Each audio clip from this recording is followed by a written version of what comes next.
Welcome, everyone. I'm Gina Napolitano, Director of Individual Giving and Development Operations. First, we'd like to start off our event with a land acknowledgement. We and our guests are coming to this virtual event from different places in the United States. The Pershing Square Signature Center sits on occupied territory known as Lenape-Hawking, the lands of the Indigenous, Native American, and First Nations peoples of Lenape still here today. While a land acknowledgement is not enough, it is an important reminder and a way to contemplate the land on which we sit. Thank you all so much for spending your time with us this evening over Zoom. I'm so happy to see all of your faces on screen, even though we really miss seeing you in person at the center.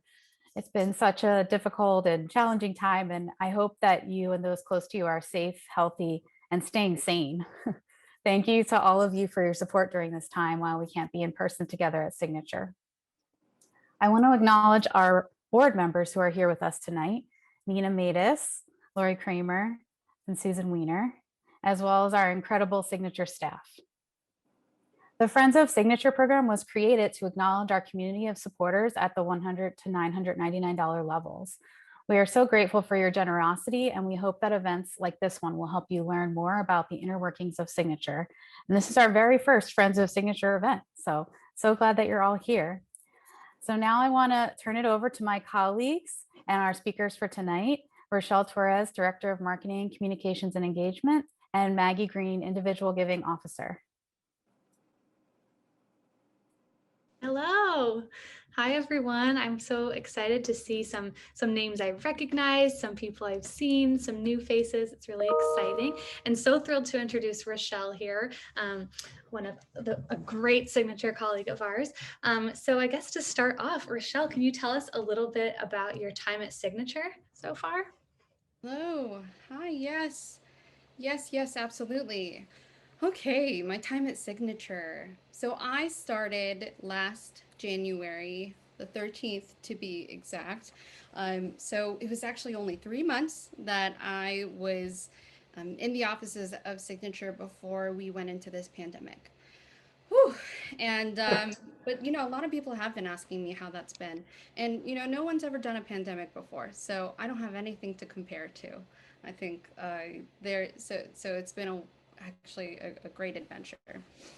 Before I started at Signature, I was actually just one block over at Playwrights Horizons. So the question of what brought me to Signature has everything, I think, to do with my love for writers, love for cultivating environments where writers can thrive, and Signature is almost like the pinnacle of fulfilling that. I think it's amazing to have come from working at Playwrights, which develops new work, to Signature, which is like it's a holistic and kind of big picture way to bolster and really elevate writers in the theater. So I think that that passion has come along with me, and that's what was there to bring me to Signature. Yeah, definitely. And when you started at Signature, we'd actually kind of been without a director of marketing for like a hot minute, like a little spell. So when you came in, I know you came in really like just on the ground running, and we had so many new initiatives to start. So can you tell me a little bit about what's like the most proud you like the thing that's made you the most proud since starting at Signature, especially during this like unprecedented time? Yeah. Well, there's so much to be proud of. I'm so proud. I'm so proud of the staff. I'm so proud of working with these people. Um, I think that was the most striking thing to me when I came to Signature. It was just like it's the deep love and intrinsic motivation to really care for our artists.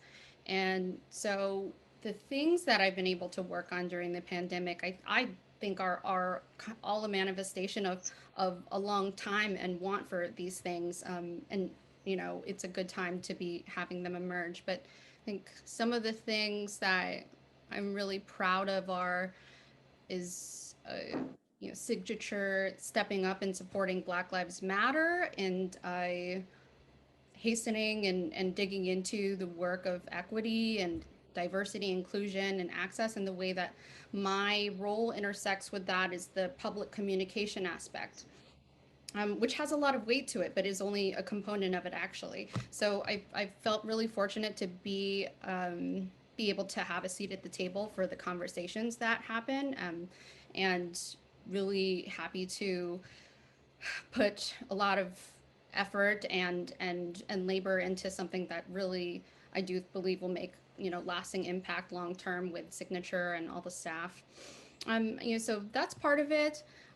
We also have been, you know, I think thinking for a longer time before the pandemic about how we can be making shifts in the way people support a season, and that was through subscriptions. But we wanted to really open that up to be something that was more flexible after the pandemic. It's also something that more people with different schedules and different levels of wealth can enjoy and still support Signature. So a shift that we have made and kind of will be launching in a larger way within the next couple of months is shifting from a subscription to a membership. And I think that's something that there is, you know, there are probably a lot of questions about that, and we're so excited to tell people about it and answer those questions. But I really do believe it's going to be a better option for people, especially in a post-pandemic world. I think those are only a couple of things, but Yeah, really, I mean, we talk a lot about the Signature Ticket Initiative being development and marketing sides of things. And the two of us serve on what's now known as the ARADIA Committee, the Anti-Racist, Anti-Discrimination Interactions with Audience Group. Very long name, but Rochelle's been heading that work with us, which has been really exciting. And I think one of the cool things about the membership model, as Rochelle just said, is that it can be more flexible in like the socioeconomic kind of way of thinking. And especially that feels really on point with the Signature Ticket Initiative as well, which is really cool. yeah. And I think something important too that I want to mention is that these are things that these are shifts that we're making now, you know, circumstance wise during the pandemic, but they are things that we've been thinking about in a larger way for a longer time. And so when I arrived to Signature, there are plenty of things I think that we were ready to take on. And it's just a matter of me being able to jump in and really empower people to, you know, take these to the next level. So the membership, for example, the pandemic is not the only reason we would shift in that. I think it was just the push and the nudge we needed to try to make a shift that would better consider a larger range of our audience. Yeah. One thing I think actually would be really interesting to hear is how do you feel like marketing has changed because of the pandemic? Like, I feel like I know our departments have worked together more than ever during this period. And this is just kind of coming to me now, but I don't know if you have anything to say on that. And especially the way that we've worked with SigSpace and the virtual programming, there's so much more interaction from just the digital point of view. What do you think about that? I think a way in which we can be thinking about how it changes, how marketing changes, and I'll speak specifically for not-for-profit theaters, not-for-profit organizations, is that a lot of not-for-profit theaters, right, they have a dual model of gifts and tickets that support their income. And that ticket area has been totally cut off and been pulled out from under the rug of lots of marketing teams around. So where we find ourselves now is realizing and having a deeper appreciation of the overall value of a continued and strong collaboration between the marketing and the fundraising development teams, realizing that our audiences now are not just ticket buyers or not just donors. These are all the same people who want to be supporting our organizations. So having a message that feels genuine coming from a singular, you know, entity theater arts organization feels important, and kind of not a shift that only happens because of the pandemic, but perhaps might be coming more important and more relevant now. Yeah, for sure. It's like thinking a lot lot less about sales and more about engagement and how we can engage our community and keep the community spirit alive. I feel like we have such an active and engaged community of supporters, of audience members, and it feels like we're trying to cultivate that that hustle bustle of that huge lobby space that had multiple audiences crossing each other. And I can't wait to get back to that, but we're finding new ways to do that with Sig Space, which is great. Yeah, and so much of what we've been trying to do with Signature is focusing on that area, that aspect of what we commute, like what we uniquely provide, which is, you know, part of it is the center and the philosophy that comes along with it is, and that's community. And so, you know, in terms of what we could provide, in terms of looking at programming for Sig Space, where we started was how can we fulfill two goals. One of those is to connect our artists and understand the ways in which they want to be connecting with audiences. And the other way around, how can we give our audiences access to artists and in a way that is actually feasible because, you know, we putting together a virtual production is no small feat, and those are things we're working on, original work, but especially in the beginning of the pandemic, it was important to just be able to bring people together. Yeah, for sure. So I have a little rapid fire hot seat moment for you, Rochelle. So we're gonna ask you some rapid fire questions, see what you can say, and I think it'll be really fun. We can get to know you a little bit more personally, in addition to, you know, your amazing role as a director of marketing, communications, and engagement. So, Rochelle, are you a morning or an evening person? I'm an evening person, absolutely. What is your biggest irrational fear? Ketchup. Ketchup. Okay. Yeah, it's a deep-seated, I must have gotten it from my childhood irrational fear. I don't even know how to unpack it. I love that. Okay. Okay. What is one thing as a marketing director that you could not live without? That's actually kind of hard. Uh, it just sounds horrible to say like access to the internet, but at the root of everything I do, it's understanding other people and connecting with other people. So even when I have these temptations to want to completely disconnect, especially when the political climate is a lot of turmoil, I don't want to be on social media. I also remember that at the root of all of this, at the root of what I love to do, it's about understanding what other people do. So being connected is actually a really important aspect to me personally. So I know you just said you don't want to use too much social media, but what is your go-to social media app? Are you a Twitter person? Are you posting photos on Instagram? Are you pinning things on Pinterest? What's your go-to? I think for me, I love Instagram right now. And I mean, it's so easy to fall in and out of love with all of these platforms because they, um, they're only as good as what you use them for. But I like Instagram right now. I like I like the presence of artists on it right now. I think like I used to think that about Twitter, and then that became true about Instagram and the way that our artists are engaging, posting stories. It's really like the nicest way to connect right now, and also for us to like bridge that extension between our artists and our audiences. Instagram really does it. Are you a coffee person or a tea person? I'm a tea person. Tea person. I used to be ride or die coffee, but yeah, I made the conversion to tea. Feels good. Good for you. That's something I should strive for, but until then, I'm going to be addicted to coffee. Yeah. Speaking of coffee and tea, if you could go out for coffee or tea with any signature playwright, living or not, who would you pick? August Wilson. August Wilson. Yes, the original idea creator of the Signature Ticket Initiative with Jim Houghton, our founder. Great, great playwright. All right. What was the first show you saw at Signature? Probably was before you worked here because you were right at Playwrights. But... It was. And I don't remember what sequence I watched them in, but they were close together. So the two of them were Heartless, Sam Shepard's Heartless, and I keep confusing. I think the train driver, Athol Fugard. So those two. I remember the spaces specifically and this is how I have to back this up to think about it. Like which one is in the Linny, and then thinking about the set, and then thinking, okay, that must have been the show. I do the same thing. I'm like, I definitely feel like that was in the Griffin, the Jewel Box Theater. That has a very specific vibe, palpable energy in all three spaces for sure. But I do love the Griffin space, that little Jewel Box Theater.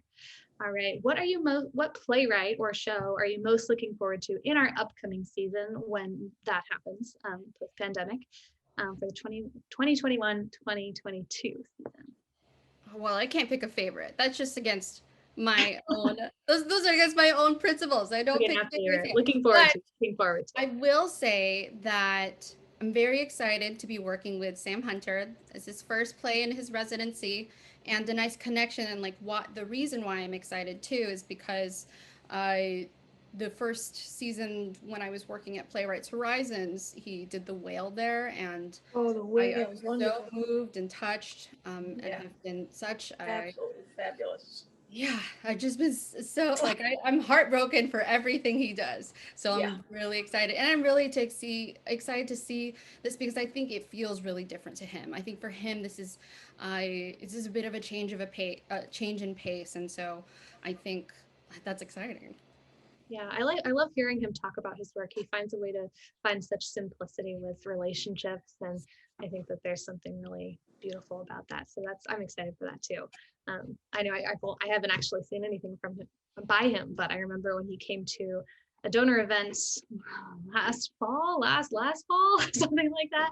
When he was speaking, I was like, oh, I'm so excited about this. Yes. And he's been really engaged with us with coming up with other things that he wants to do with us. He He's is so also generous. wonderful to work with. Yeah. And I just saw that The Whale, when the piece I was talking about is going to be a movie with Brendan Ooh. Fraser. I'm just so That's very excited to see exciting. how that pans out. Okay, a couple more questions and then I'll take you off the hot seat. What are you reading right now, or what are you thinking about starting to read? Any books to recommend? Well, my library is packed up because what you can't see is this room is actually full of boxes because I'm in between places. But I have on my list to read Citizen, Claudio Rankin. It's I think it's a book of her poetry. Ah, yeah, see, The Whale. I did the script editing for The Whale. Nina commented here, The Whale is one of her very favorite. And I agree. I was editing the script of The Whale for publication. And every time I got to the end, and that's a lot of times, but I would physically be crying because of just how devastatingly moving it is. Sam Hunter. And what has been your go-to quarantine activity? You know, we've probably all taken up lots of different hobbies that we would have never done prior to having all of this time on our hands, but anything to report? The odd one that doesn't fit into like the category of what everyone else is doing, Netflix, and is all of my board games and like just activities and crafts, those are all packed up. And there had been some days where I've found myself without internet, and so my partner and I had just played rounds and rounds of Monopoly Deal, which is a card version of Monopoly, and I promise you it is so much better than Monopoly because I can't sit for a whole game of Monopoly. It's just not in me. Monopoly Deal though, give it a try if you're looking for something a lot more portable. Good times. I love board games. I feel like that's how I've been getting through the pandemic too, reading and board games. Yeah. Yeah. And what is the most recent TV show that you binged? Recently I've been looking to revisit things. I think, for me, I want to revisit feel good things. So I revisited the singular season of Freaks and Geeks, which I don't know. I thought it was I think it was certainly underappreciated when it premiered. And I also felt like a good connection to it because I remember when I was watching it, clocking Becky Ann Baker, who I love. I've definitely done a lot of rewatching during this period, namely Gilmore Girls for me. But you know, more broaden my scope. I really want to watch P Valley, Yes. the TV show on Stars, which Katori Hall, our playwright, wrote. Yes. So if anyone hasn't checked that out, be sure to. It's on Stars, and Tori Hall is an amazing writer, as you've probably seen Absolutely. many of her Oh, I plays with love us. it. So, all right, so we're going to open it up to a question and answer kind of thing for anyone who has any burning questions. Yeah. Just wanted to put a couple of like Zoom tips and tricks for you all. So please remember to unmute yourself if you want to say something, and mute yourself if you're not. If you're on the phone, if you press number 6, that's a way to unmute and mute yourself. You can virtually raise your hand by clicking on reactions at the bottom, and it will put a little, as you can see, I'll show you, that's what it looks like. Or you can literally raise your hand and we'll keep an eye out for you. We've got spotters in the crowd. And you can also type a question into the chat, which if you click the chat button, located on your control panel at the bottom, you can do that. So does anybody have any questions? Let me lower my hand. Yeah.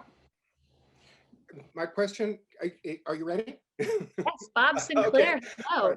No, the question was just what's going to be different with membership and just ticket buying, because ticket prices, particularly is historically where it all started, and where what essentially kept some of us, let us say, always behind you. but what's membership going to be like? Yeah. Okay. Well, the hope with membership is that it opens the door for people who aren't able to make that commitment to 6 shows right away for the season, or what it was formerly for us was 4 shows. So lowering that barrier of commitment, and but the other thing I like to say though right now is it is virtually also very similar and the same to the subscription. The only difference is going to be that for a subscriber, instead of paying for your tickets all in advance, you'll do that as you book your tickets, which kind of was already part of the motions of our subscription before. You would still need to pick your seat. You still had that early period of time where you got your pick of the seats. But the commitment to the Signature Ticket Initiative remains the same. The membership, you still have access to those tickets, and we hope to be able to continue, not hope to, we will continue the Signature Ticket Initiative. And so I know that that is a concern that people do have too, of our ticket prices raising after this, especially with there being such financial need across theaters. But that's something we are really sticking to and committing to, is keeping the ticket prices at the affordable price with the Signature Ticket Initiative subsidy. Does that answer your question, Bob? Yes. Okay. Has there been any thought given to recording of prior productions that could be streamed online for a fee? Yes, that's certainly something that we have considered, especially last year when we all went into the pandemic. The complication is that is partially with us being able to do that legally. The equity and union guidelines don't allow us to do that necessarily, and well, without paying substantial money. And then the other is that it's also that we hadn't really created and filmed our shows from the perspective and with in mind that people would be watching it. And so to part of what I talked about with Paige is just the experience that we would be providing if we were to share any footage that we had, would be the perspective of like in some cases a pretty still camera. So we just hadn't necessarily filmed before to have that. And I think for us as a not-for-profit theater, the way we had been filming was much more for archival purposes and for the purposes of being able to access that and for promotion, but never with it in its entirety. I think if that were the case, if we knew that were the case, we would be approaching filming it so much differently. Sure. And also, I have been dealing with a lot of theater companies during the last 10 months who have been doing readings, which I think might be something that's less expensive in terms of rights. Has there been any consideration to possibly doing a reading In fact, last night I did something with the San Francisco Playhouse where they actually had a rehearsal. I don't know who gets paid for that. The actors get paid. I don't know if they're paying any royalties or anything like that, but it was classic Greek, so I guess nobody got a royalty. But any thought about doing something like readings or rehearsals, either with a fee or without a fee? Yeah, I mean, that is part of a good question too, right? Is that when we publish and share and have access to these rehearsals, are people getting paid for their time? But for us, we did do one reading in last year. That was Death of the Last Black Man, Susan Laurie Park's work. So we did that in the fall, and we do plan to actually have not a reading, but a Zoom production, like a play that is commissioned. That Samuel D. Hunter is actually going to be writing. So instead of, I think, going to like the direction that we're going is trying to produce an original play, and so funneling our efforts in that direction. And then I think too, to just share and reiterate the direction forward in terms of what we're hoping to offer virtually. You know, we have a really exciting project in the works with Lynn Nottage, and she is shaping and molding a piece that is meant to re-examine and explore how we use the center. So the lobby that we're also used to, looking at that and turning it around and exploring that in a different way. And so we think that's going to be really exciting. And that's hopefully actually going to be offered both physically distanced in person and virtually. So we want to have it be accessible to everybody. And then we're also doing a series of audio plays curated by Brandon Jacobs Jenkins. So we're trying to explore all the different mediums, and that includes, you know, original work by Zoom, but also then audio, and then also kind of virtual installation experience. Well, the more you can offer online, the happier I will be. Thanks, Lois. And we're trying. We certainly are. With the pandemic, it is hard, but I think we feel really excited about the things that are coming ahead. Did I see that Susan Herman? Did you have your hand up? Okay, great. Let me get you unmuted. Yes, thank you. Along the lines of what you can do with now in the midst of all of this until we can be back in the wonderful space. And speaking of Lynn Nottage, I remember when she spoke to the audience in the good old days when we could all sit there and listen. Is there a way to get some of the playwrights that you featured to speak, since it's going to be a problem to get the actual plays? Thank you. Yeah. Well, that's actually something I think we were focusing on in 2020 while we were through SIGSpace. So Lynn Nottage, I highly recommend you going back to find it. Lynn Nottage had the series we called Summit, and it was that we would have a resident writer or an artist curate a conversation and pick who they actually wanted to talk to. So Lynn Nottage had a conversation with, maybe it was Sharon Salzberg.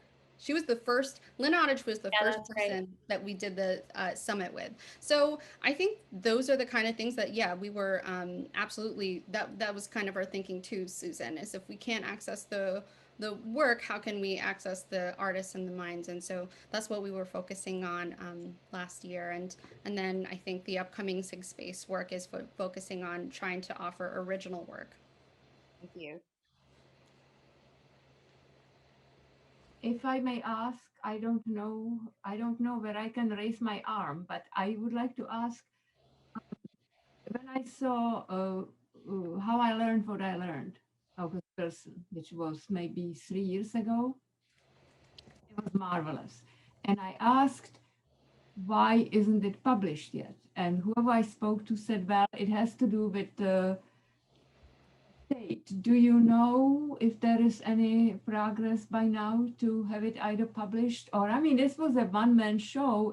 Maybe he would be willing to do a reading of it because it was so marvelous. Yes. Well, thank you. And from my really quick search right now, it does look like August Wilson's How I Learned What I Learned is available and I'm looking at it. It looks like like Samuel French has published it. Oh, did they? Okay. Yeah. But I mean, it is Okay. true that often after we produce things, it may take time. We don't do the publication ourselves or anything. So we're waiting for, a Samuel French, a dramatist, to Good. be in connection with and reach out and But go for a reading. Go for a reading. It was. I can still today and just having shivers on my back. Oh, I love that. And I love that you also want the script after too. Yeah, I wonder if we have that in the bookstore when our bookstore is open. That was done at Signature. It looks like in 2013. Yeah. So- No, you didn't have it when it was done. Okay, Yeah. maybe it'll be back there once we're reopening and we can peruse the shelves of our wonderful bookstore. Thank you. Thank you.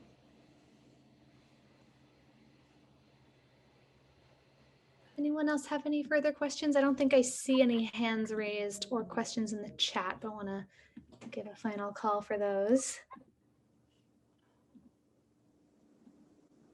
Looking through the images for any flailing hands.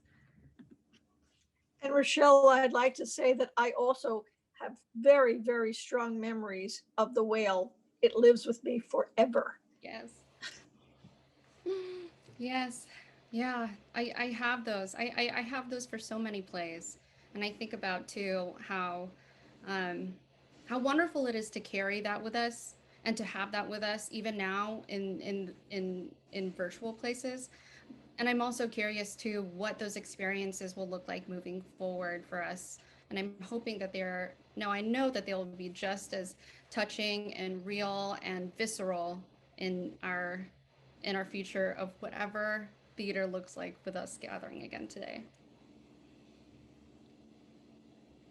Looks like, I think I see that Art Chang has his hand raised. Hi there. Hi, Art. Hi, nice to see you all. I am running for mayor of New York City, and I have a very simple question for you, which is, what would you like the next mayor to do to advance the theater sector and bring it back from COVID? Ooh. Tons of money. Oh, I think that the things that we are looking for and looking forward to are recognition and elevation of the presence of the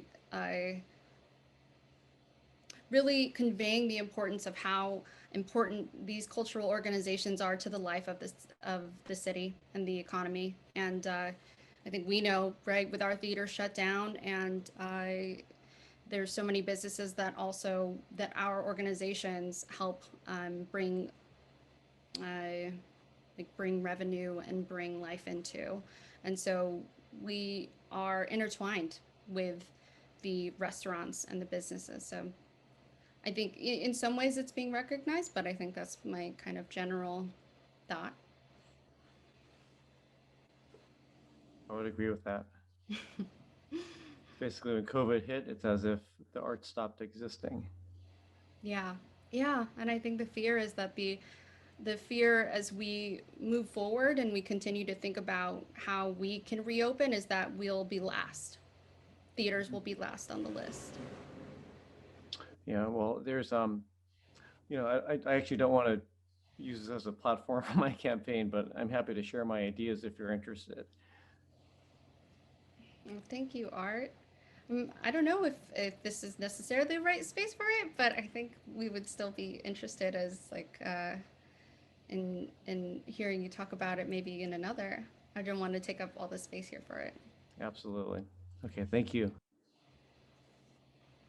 Yeah. I'd love to open it up to anyone who wants to plug into the chat. What was your favorite show you saw at Signature? And then we can kind of maybe riff off of that. So if you see your chat function at the bottom, you can type it in. I'll start with mine and then we can kind of go from there. So what do you think? Love to see them all pop up.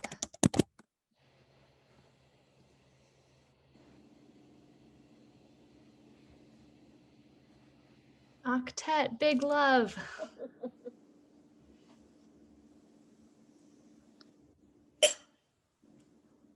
I loved octet so much. Me too. I was in an a cappella group in both high school and college, so it was speaking my love language. and in more of a way than anything else has, because those things out there like Pitch Perfect and all of that, none of that really spoke to the a cappella soul to me. Mhm. Octet did. Yeah, I'm a musician and have come from worked in the tech industry, so the two came together in a beautiful way. Yes. Cambodian rock band, Orphans Home Cycle, John. Oh yes, I remember John. I missed the lowest moment in John. I know I heard other people did too, but I was an intermission thing. I missed the lowest moment coming back from intermission. Bless you. Thank you. Oh, took myself off mute. Sorry. Bless you, Lori. Sorry about that. I was typing. I got all confused. What else do I see in here? Yes. Fabulation and By the Wave meet Vera Stark. Yes. So good. Oh my gosh. That was a good season.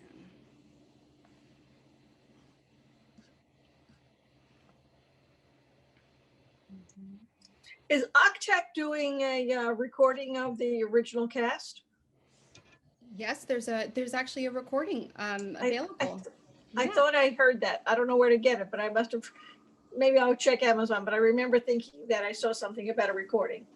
Yes. It's on Spotify. Mhm. Spotify. It's on streaming services, and I do believe you can order it from Amazon, probably. Cambodian rock band too, right? Yes, Oh, yeah. Cambodian Yeah, rock that one I band. know. Yeah. I gotta listen to those again. I Mm. feel like it's been a while. Mhm.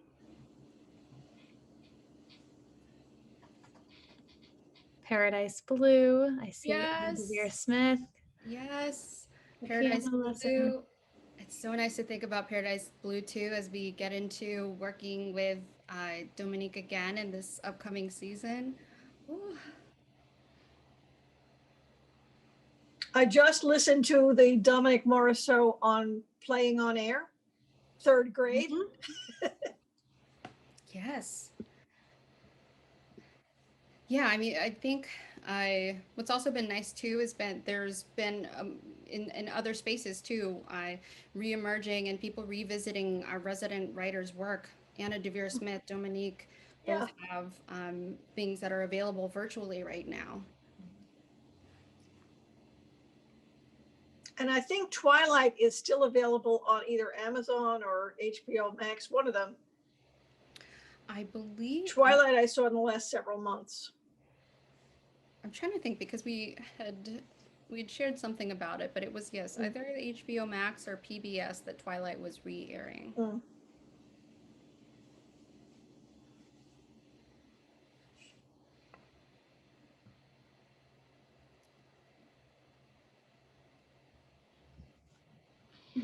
Oh, yes, Bob Sinclair. Everybody. Who else Mhm. saw that show at Signature? That was No, a wild ride when at the top of the show, part of the script was that they did one of those lottery things like when you call bingo and the actors found out right then which role they were going to play.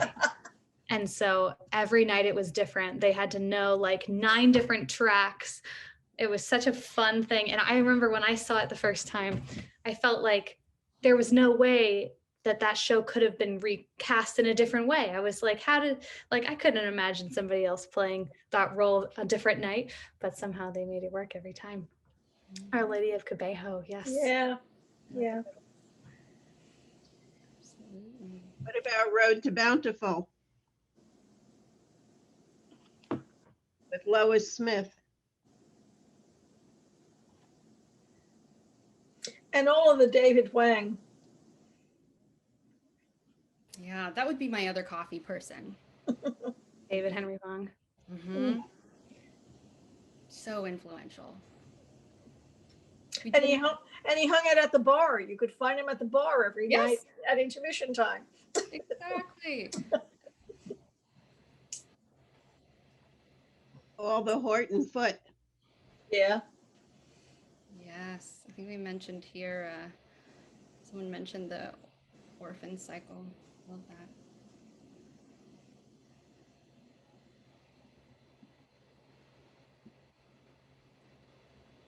Oh, I just miss it all. Glenn, did you have a question you wanted to ask? You know, I did. I also wanted to say it's just been so beautiful to see this outpouring from our whole community here with all of these shows that we all have such fond memories of. I think I know one of my favorite quarantine pastimes is reminiscing about all of my wonderful times in the theater. And I think my favorite question to ask everybody is, what was the last thing you saw before the shutdown? So I can certainly ask that of Rochelle, but also Rochelle, I'm just wondering, I think that with the digital content that we have with Six Space Online, with some questions about, the content that we featured since the closure in March, just where to access that content on our website in case we miss the events when they're live. I think it's very helpful for our audience to know how to find that content and how to keep engaging with us, because we agree. I've seen also in the chat some comments about just staying connected as a theater community and as the Signature theater community. So if you can help guide us there, that would be really terrific. Absolutely. Well, I mean, the main sources you can look to our website, and let me just drop a little link there. Oh, there we go. Yes, Maggie did too. Drop a little link there to our website. So after every event, within a week, if not sooner, we upload all of a recording of the events that we have permission to upload. So on the site, on that page, we have every event that we've done since last April. And then also if you go to YouTube and you search Signature Theater NYC, that is us. And we upload all our videos there too. So our website and YouTube are generally it. And then on Facebook as well, we also upload this as well. I think that's the interesting part too about having these virtual events, is thinking about how we can make sure people access them after. There are so many people who weren't able to be there or maybe didn't know about it in time. And so we do want to think about how we can be making sure or getting in front of people who actually want to experience these things. Looks like we have a raised hand from Beth. Yes. Yeah, I wondered if you had more details to share about the membership program, and also about what you think you'll be rolling out first as you think about the next season. Okay. Do you have any, like, the fall, the next year? What are you thinking? Well, we are really working on trying to share dates, but I think we're not alone in that. There are a lot of schedules up in the air because the pandemic caused a kind of domino effect with a lot of our artists. So many of their shows are postponed. Then they have other theaters who are trying to schedule their shows. But it's something that we hope to be sharing. And yeah, I think I'm like teetering as to whether, like, how much I should or can share. But it's the first in the fall. I think we're hoping to start the season out with Annie Baker and Anna Devere Smith right now. As you know, we're all anxious, so I had to ask. And I'm not tight-lipped because I don't want to tell you, but I am trying to be cautious because it's a possibility that these artists may have to shift their schedule, and so we want to work with them. Thank you.